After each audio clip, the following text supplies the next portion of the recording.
In the 1980s, two giants clashed in a battle for home entertainment dominance.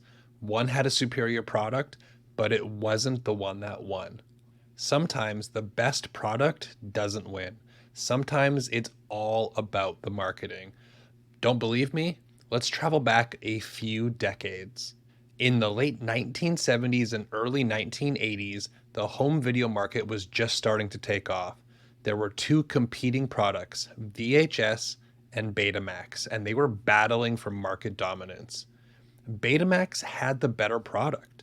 Developed by Sony, Betamax was technically superior in several ways. It had better video quality and it had more compact cassette sizes. However, there's a reason so many people have never heard of Betamax.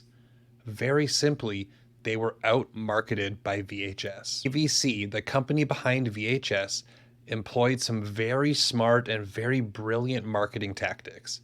They licensed the VHS technology to a bunch of manufacturers, and this helped them flood the market with VHS compatible devices.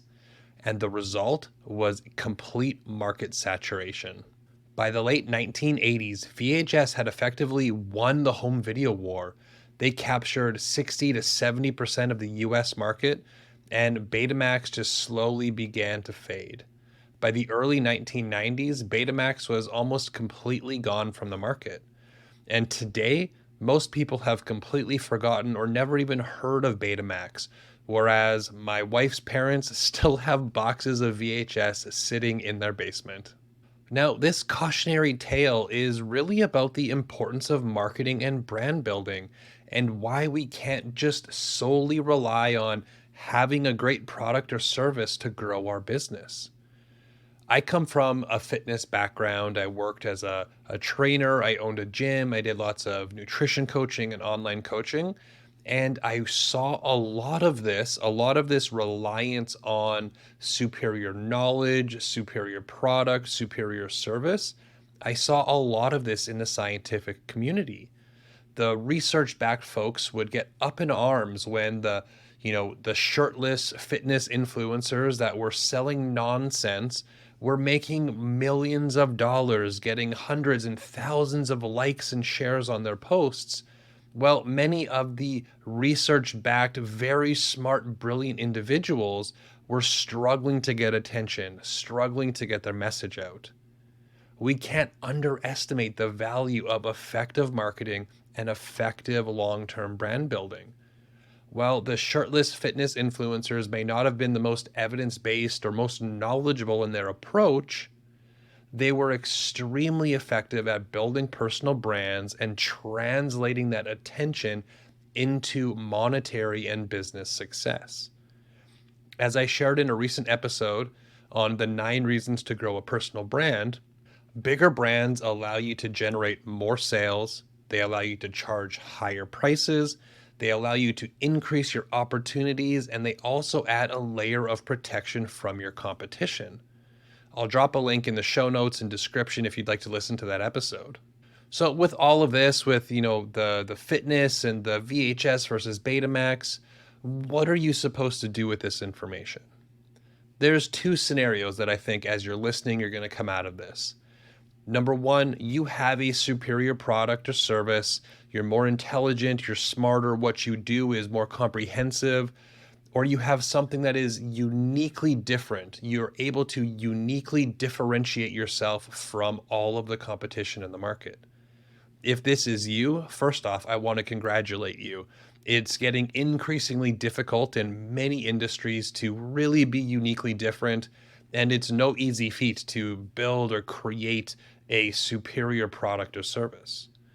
However, what I want you to take away from this is that we cannot rely on that uniqueness or superiority alone to carry you through to success. It's great that you're better, but if people don't know you, they don't know you exist, they don't know what you stand for, they don't know what you do differently than the competitors, it's not going to be enough to scale and grow your business. Focusing on combining that superiority with a great effective marketing strategy is what you need to focus on.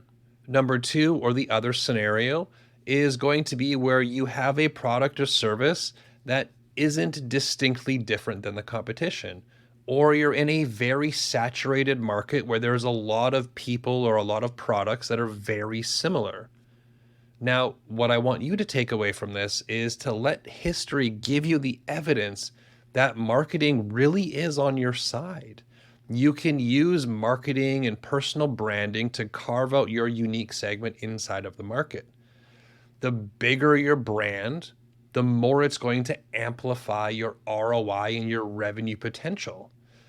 So that's what I really want you to focus on is if you are in a highly competitive space, if you have a product that's similar to your competition, if you do similar things to a lot of people out there, we can develop a marketing strategy to really carry you forward.